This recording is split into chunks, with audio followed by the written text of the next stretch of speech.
Hi everyone, Hi everyone, my name is Ricci my name is Leah. and welcome to our balcony.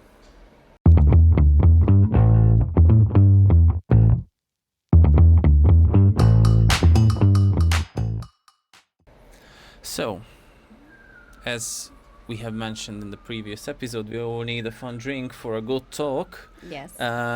What is your fun drink for today? So for today, I came up with my summer favorite. Right. There. Oh, because this. Okay. So, as we have mentioned, we all need a fun drink to have a good conversation. Yes. And what is your fun drink for today? So for today, I brought my summer.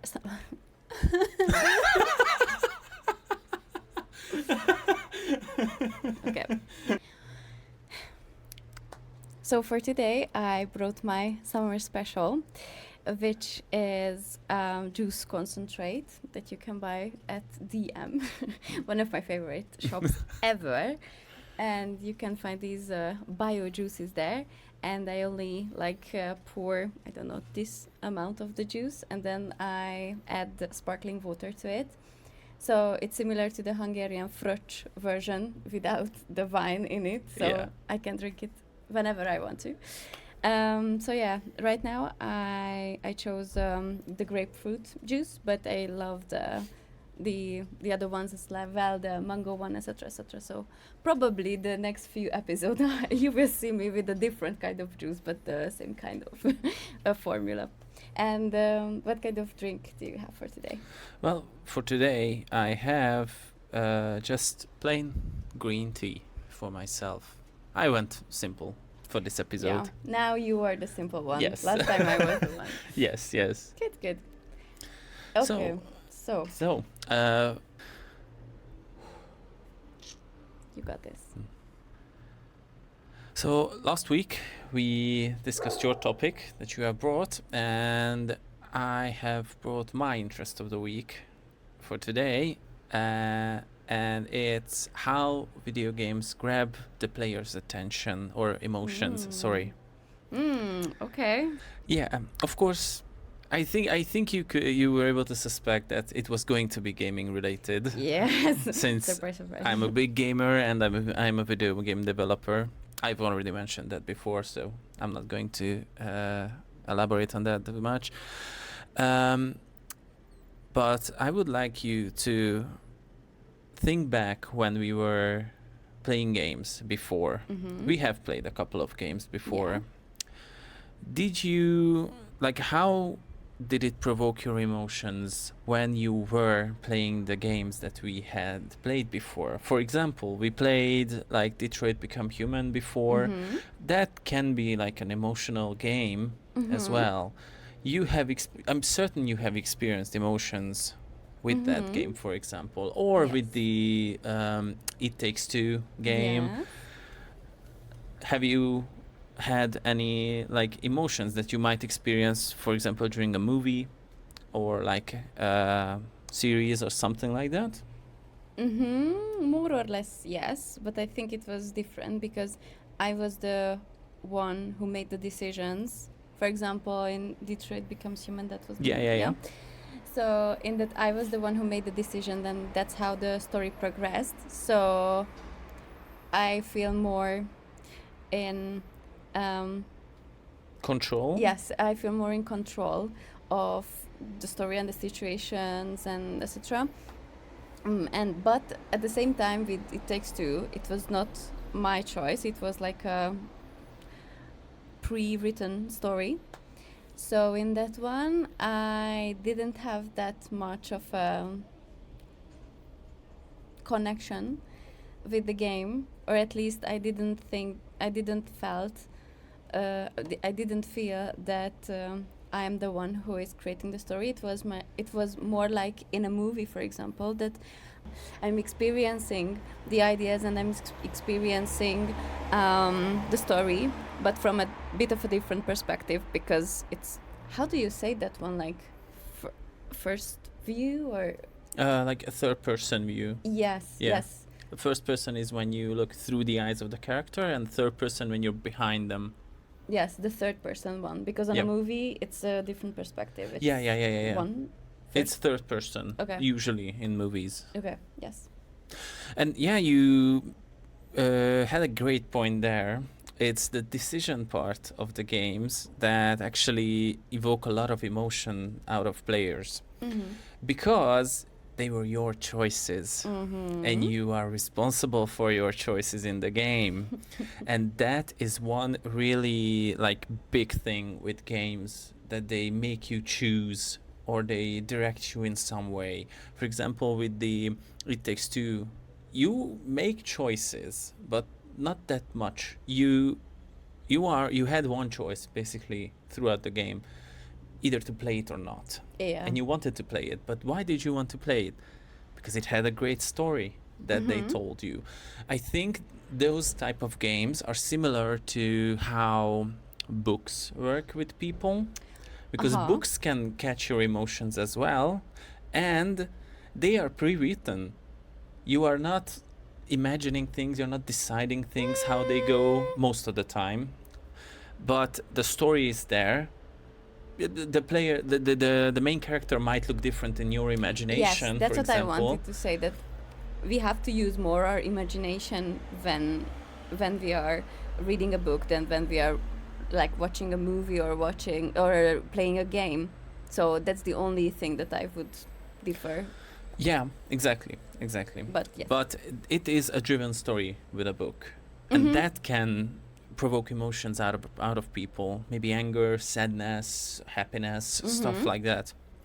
And that's how games, in one aspect, grab your emotions. They make you feel what the character feels. And there is one thing there as well. These games are not short, and they give you a backstory, usually, of how the characters ended up in the situation where you are playing them. And it's really interesting that just by playing with those characters for a prolonged amount of time allows you to connect to them emotionally. Fair enough. Yeah, I can imagine, or I can see that that part as well.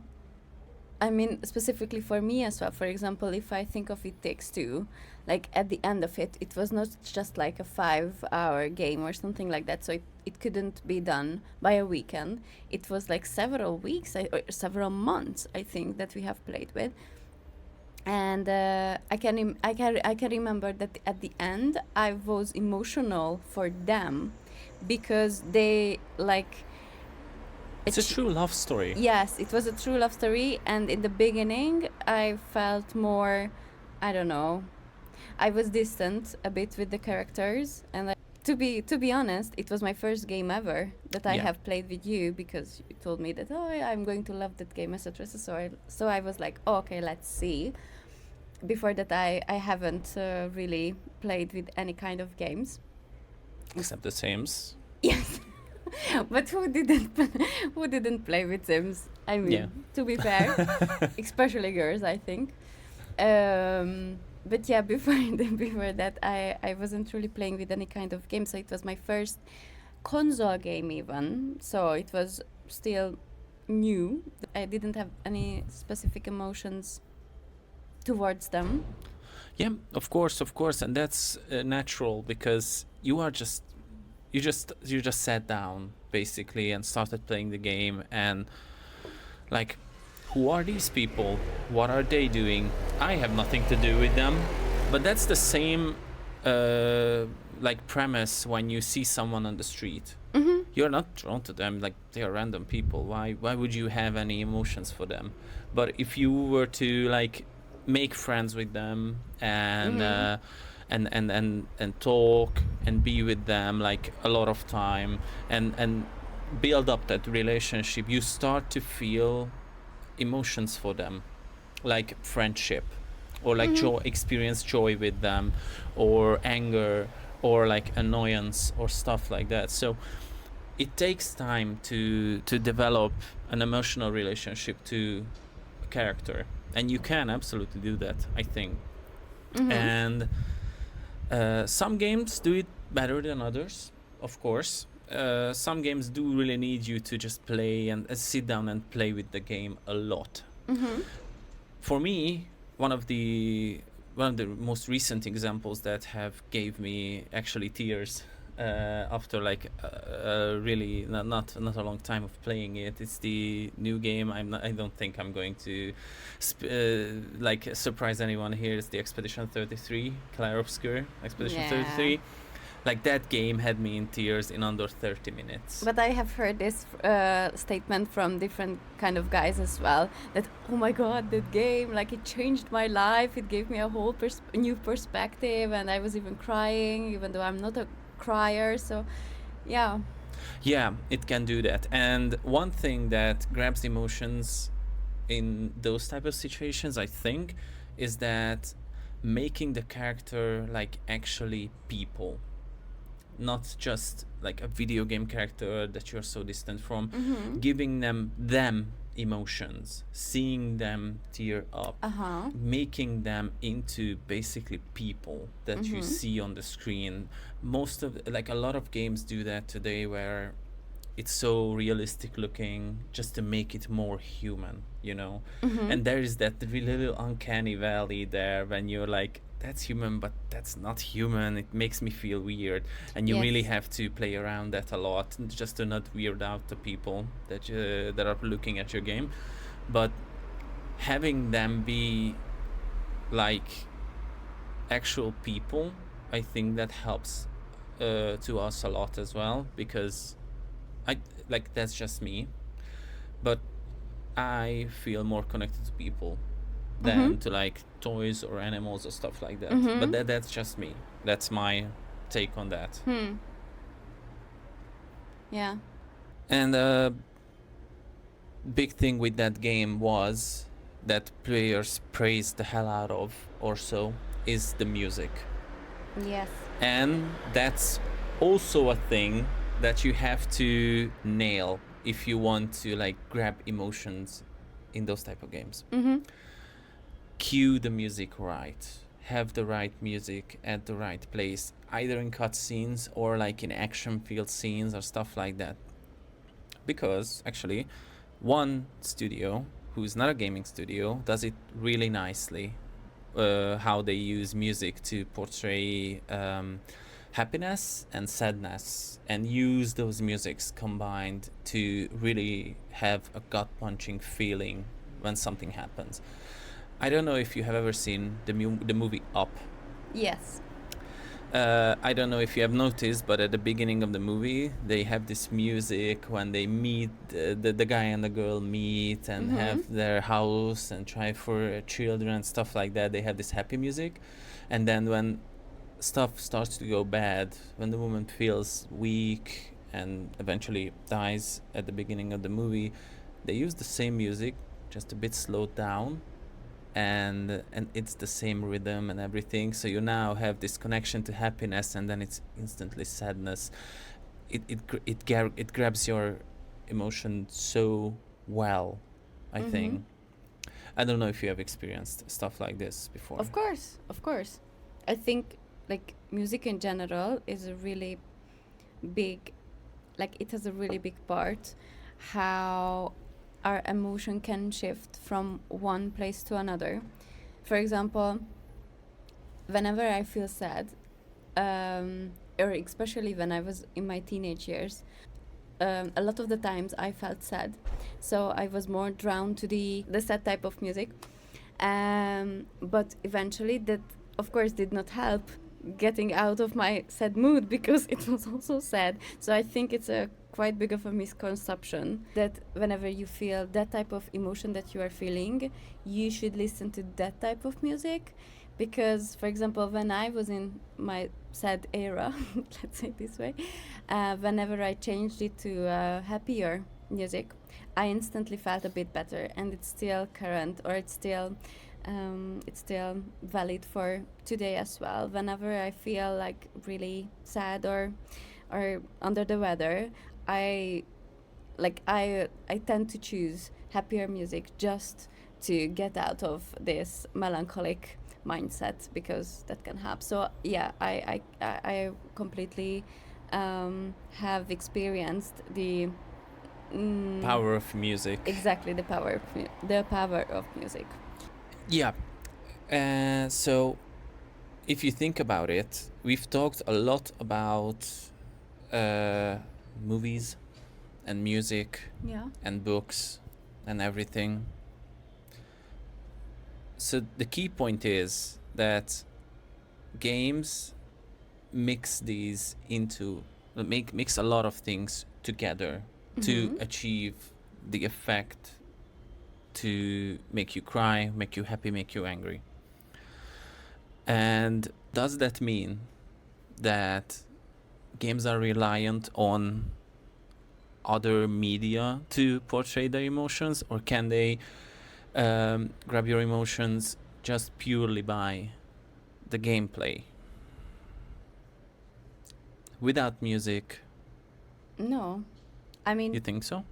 without anything, like without the music, without the characters, without the choices, without the scenes, without like just randomly um, jumping and running, I think it also has like a type of like you will have a connection, because you as a person, I think, as I have heard, we are the only species who like make emotional connections to anything and everything, and that's why we are like special in a way, because we can even make emotional connections to a cup, like me. Me with my lovely collections of cups, but towards anything and everything. So I think that we can still or a game can still evoke some type of emotions, but those type of emotions are not like controlled. So if we add the music, we add the graphic, we add the characters and everything to it, then it's going to be a controlled emotional attachment to the game.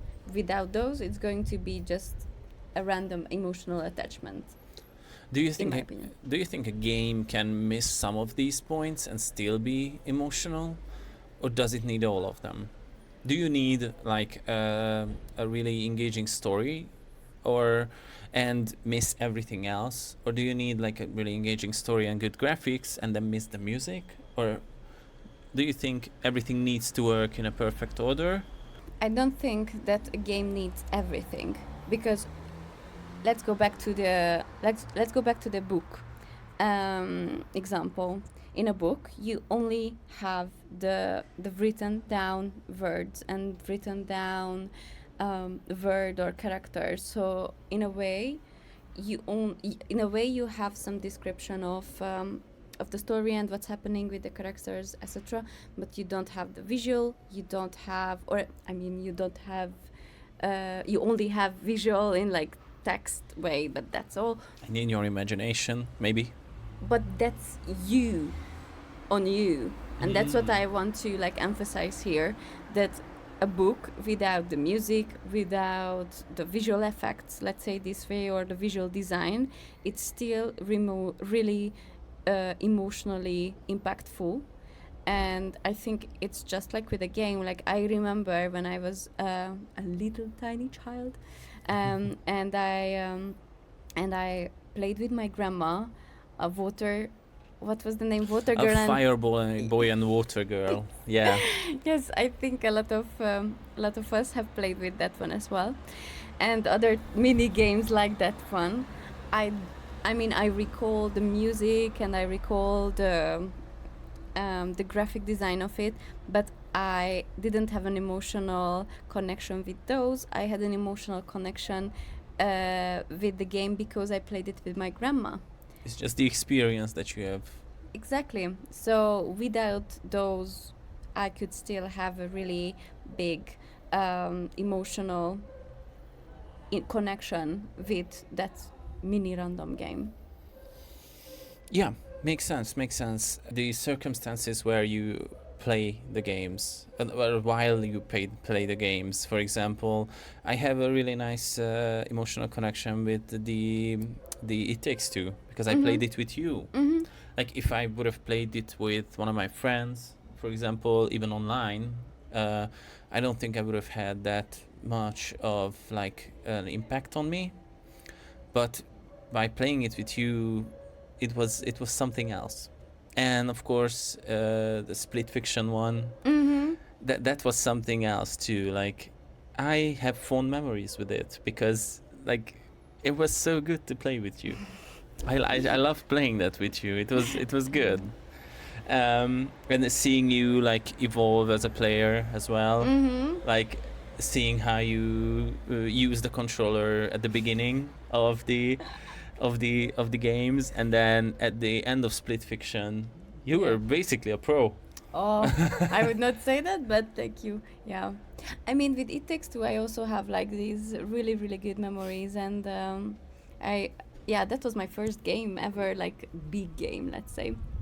And I loved it a lot. Split Fiction, otherwise, on the other hand, not so much. Like, still playing with you today as well. It's really good. I like it as a spare time. Yep. Yeah. Yeah. I like it as a spare time, but there, for example, the story or like the graphics or I don't know what was not for me. I couldn't like put myself into their position, or like the characters didn't speak to me that much, or I don't know why. Because even though there was a story, there was a behind story, there was like music, the graphic was great, but I don't know. I just couldn't really emotionally make a connection with that game.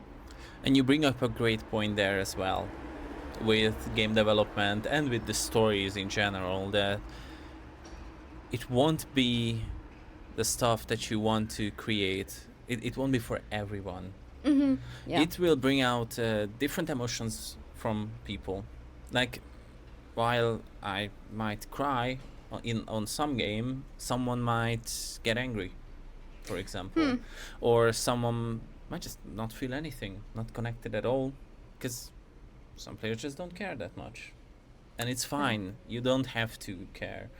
But how I like to play games is that I'd like to imagine myself as it's me in there, for I example. didn't know that. And one thing that games do today is that they allow you to some of them allow you to be a boy or a girl, for example, which helps the immersion as well. Yeah.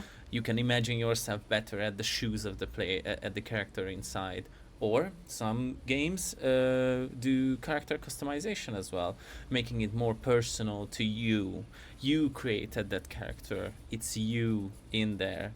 So, like it helps to get more emotionally connected with your character if you have created them, of course. I wanted to add something here because I was not a believer of this. Like, I don't know, I have heard of this, but when I used to play with Sims, I was not really focused on the characters. I just wanted to make babies, like tons of them. And I was more focused on, just on the story that I wanted to play, not on the characters, not on the house creation or whatever. But now that I'm playing again with like these different types of games, and for example, we started playing with Stardew Valley, I like when I created, like it forced me to create a character, but it was like an easily created character. So just these tiny adjustments made me connect to that character that I have chosen, and like since the beginning, I have this strange connection to my Stardew Valley character because I don't know, because the story fits my world as well. I could instantly connect to the character that I also made. So it's quite interesting that what wasn't important for me when I was little is now has an impact on me and is important, or I like that I have the option to choose from different aspects how my character looks. Yeah, and now that you have mentioned it, a lot of people actually use these type of games. For example, Stardew Valley, which is considered like a cozy game where you just sit in and relax. They use it to to escape reality a little bit. And it's really interesting that you can draw the relation between your own personal life and this, that like quitting your personal job and going on like a multi job and going on a farm and stuff like that. Like a lot of people dream about that they could do that. And it's really funny how you connect to this as well, because you want to live there and just go on a farm and have your life for yourself, do what you really like to do, for example. And a lot of people use these games to just escape reality a little as well, so they don't have to think about their own lives a little bit. I have a question for this one that you have just said. Isn't this just a tool to not realize that your life is not going the way that you want to? Well, I think sometimes it is and sometimes it just isn't. For example, sometimes you don't really have a choice to have that job, for example, because you don't have any other choices, or in your current situation it is not possible to switch and stuff like that. And it makes it, I think, a bit easier to cope with the situation a lot. So yeah, sometimes you can realize that your life is not the way that it's supposed to be in, or not like what you imagine yourself doing at a certain age or a certain time or stuff like that. But a lot of times I think it helps with to just cope a little. And you do this a lot more than I do. It's just to cry to relieve stress from your everydays. And if, for example, I play a game where it makes me cry because it evokes some emotions, does that mean that I am relieving stress? Can I use that as to relieve stress? Because I think you can. Yes, I think so. Yeah, because currently I also had this week when I felt really down and I felt, oh my god, I just want to, what you just said, escape a bit my reality and escape a little bit my current situation. And I think it can help, and it can be like a technique to let go a little bit of everything. But at the same time, with everything that is a tool to escape reality, you have to have a line, or you have to have like Limit. a limit. Yes, that's a better word, a limit. Because if you always, just use this as a tactic to not be in reality and not face what is the real issue, then you're just going to like survive through your work, for example, or survive in whatever situation you have to, and then you are going to go to this different world, and then you are going to like live there your life. And you're not really living at that point. Yeah. You're just surviving just to live in another world. Yeah. And that's not healthy for you. Yeah, but this is I don't want to demonize it, of course, because I also enjoy it, and I think it's a really enjoyable thing. But just like with everything, I think in life, we have to have like some balance and some limit. But yeah, at the same time, it can even help you emotionally, especially I think with guys, because I try not to be really stereotypical, but I think it's a fact that it's a bit easier for women to express their feelings, and it's a bit harder for men to express their feelings. Of course, it's not like for everyone, but majority of people, I would say, expresses their emotions this way. So this is a question from me to you. Like, did these type of games, which has like a lot of emotional impact on you, helped you how to express your emotions? Well, when I was playing games, maybe in the 2010s or like 2005, around there, they were not really for expressing emotions, and they were not really big on expressing emotions either. It was just an experience. It was mainly like that was the time when it became something else. I'm in the gaming industry, because until that time, like at the beginning of the 2000s, they were just purely for entertainment and making money. Like arcade machines, that's when, like at the 2000s, that's when the PlayStation 1 came out, and Nintendo and Xbox, they were there, and that's when it started to boom a little bit. And that's when like a need arose as well, where players were looking for stories, more connection, stuff like that. So nowadays with these games, I would say, yeah, they make me a little bit more like in control of my feelings, like know what I'm feeling and how to express it a little bit, because they actually focus on that now. Like a lot, like not every game, of course. Like first-person shooters, for example, like Call of Duty will not really focus on that. Yeah. These games nowadays make me realize what types of emotions I'm feeling. It helps me express it as well, and it helps me relieve a little bit these emotions, if they are like, for example, negative, like stress or like sadness, or help me to live out my happiness better, for example. So yeah, I would say they have helped me in that regard. Interesting. You never really gave an answer for that question that you have asked me. Like, do I think that all these things like music, visual effects, etc., are necessary to have an emotional impact on me? Like, what would be your reply? Because I said that I don't think that it needs those, but what do you know about that? Well, for me, a great story is everything. Like if the story is great and I mute the game, for example, so I don't hear any sound. Let's just say that we only focus on the story.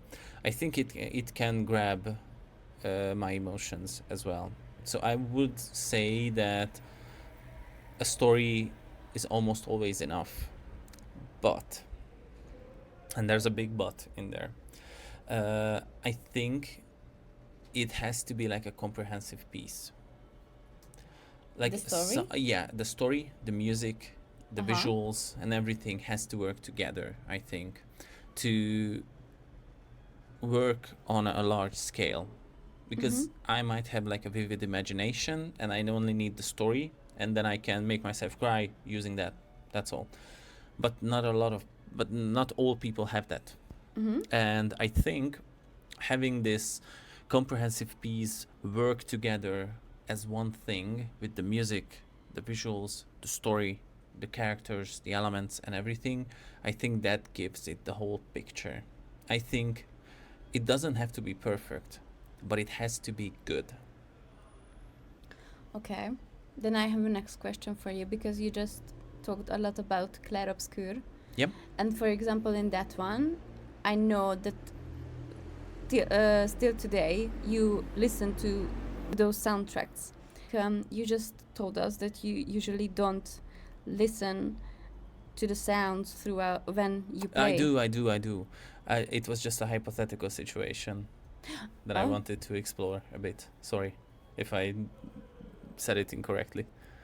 So hypothetically, if you would mute the game, it would be already enough for you. Sometimes, I think, if it's a really great story, it can be, yes. Interesting. I think that the music like adds even more to me specifically, because for example, just I think of these really simple games that we have just mentioned, like Stardew Valley. There, I don't think that the story is that elaborated or it's not that complicated. So yeah, I can resonate with the story, but after that, like, it's a bit repetitive. So the music adds a lot to how I feel. Or if you remember, we love to play with not Overcooked. Plate Up. Yeah, we love to play with Plate Up, and we even sing. Whenever we play, we are singing the theme song. with Yeah. with the game. So I think it also has like an impact on you as well.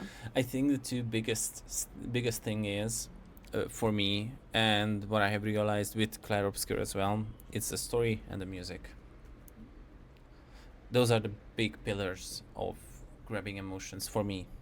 The music, I think, like has, in my opinion, it's one of the biggest like emotional influencer of all times, because Yes.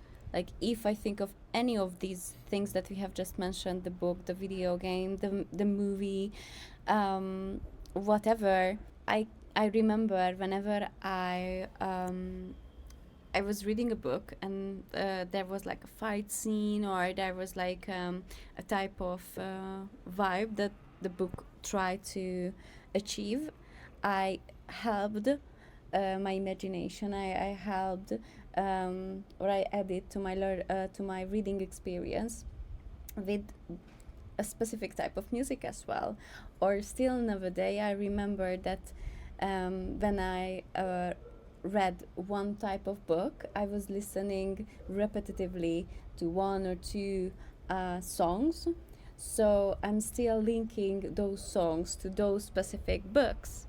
So I think music has the biggest impact on how we feel throughout the things that we have just mentioned. I think you have arrived to my biggest point throughout this conversation, is that my big takeaway from this whole thing is that the graphics can be bad. Mm-hmm. It doesn't matter. The story can be mediocre, but it doesn't really matter. Hmm. The music is what grabs you. I think that's one of the biggest pillars of this whole thing, is actually the music. That's interesting. Because back in the day when I played games, I can still remember those songs from games that I have played during the 2000s. Hmm. And now they fill me with nostalgia a lot. Like whenever I hear like an original Ratchet and Clank a soundtrack that I used to play on my PlayStation 2, I just get goosebumps, and then nostalgia, and then the feeling that I had back in the day just rushes over me. It's the excitement, seeing the big city. It's the Metropolis soundtrack in that game. It's a really big city in the clouds. And I remember arriving there with the spaceship and then seeing it, and it's just like, wow, that's so cool. I'm in the big city now. And I didn't live in Budapest yet, which was one of the big cities for me, like imagining it and then seeing that in game. I was like, oh, now I'm in the big city, Little like 7-year-old me. Yeah, I can imagine. So yeah, it still evokes that emotion in me. And my takeaway was, for me personally, it's always going to be the music for me. But that's so interesting, because whenever you think of a book, you think of a movie, you think of like these kind of art styles, we can even say it this way, because I think that these should consider as art.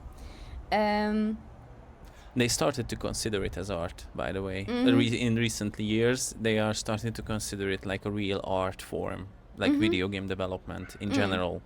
Nice. I didn't know that one, but I'm happy. That you would think that the story matters the most. So all in all, we can say that music has the biggest effect on pulling our emotional strings throughout a video game. I would say yes, but I think it's different for everyone. And I would like you to invite you along with this conversation. Tell us in the comment section what gives you the most emotions in a video game or a film, or whatever you choose, because I think the combination exists in video games and in films as well. And we wanted to introduce a new section to the end of these balcony talks. What is something recent that you are proud of? Well, I am doing a lot of things right now, and one thing that I am proud of is actually keeping to my schedule and putting in the work and doing it. Because, as you may know, I have my own little project, game development project, which I am keeping a strict schedule, and I've been able to keep it and put in the work and be there for it, which I'm really proud of. And of course, we have another project on the way with you, Yes. and I am really proud of keeping to that schedule as well. So it's two schedules in my head, and it's been really nice to actually get some work done. So that's what I am proud of right now, recently. Nice. And what's something recent that you are proud of?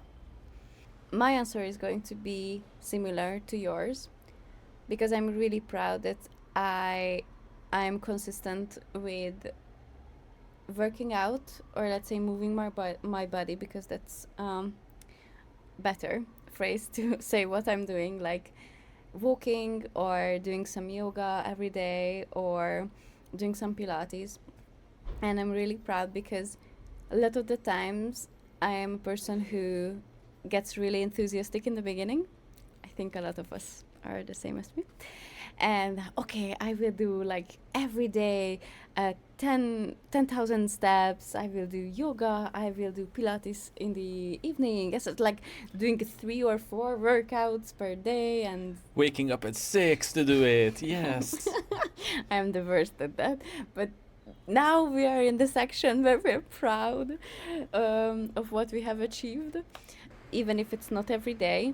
But whenever I have the time, I'm choosing to do some body movement, and I'm really happy and I'm proud of myself that instead of just laying down on the couch or choosing, oh, not today, tomorrow, I'm doing it, and I'm even if it's just like 10 minutes, I'm still doing it. So yeah, that's good. That's really good. That's really good. So, and you can tell us in the comment section what you are proud of that has happened recently, or just tell us what you're proud of in the comment section, because we are interested. Thank you for listening. This was our second episode of Balcony Talk. And if you have any topic suggestions that you would like to give us, leave it in the comment section as well. And see you next Sunday. See you next Sunday. Bye bye. Bye.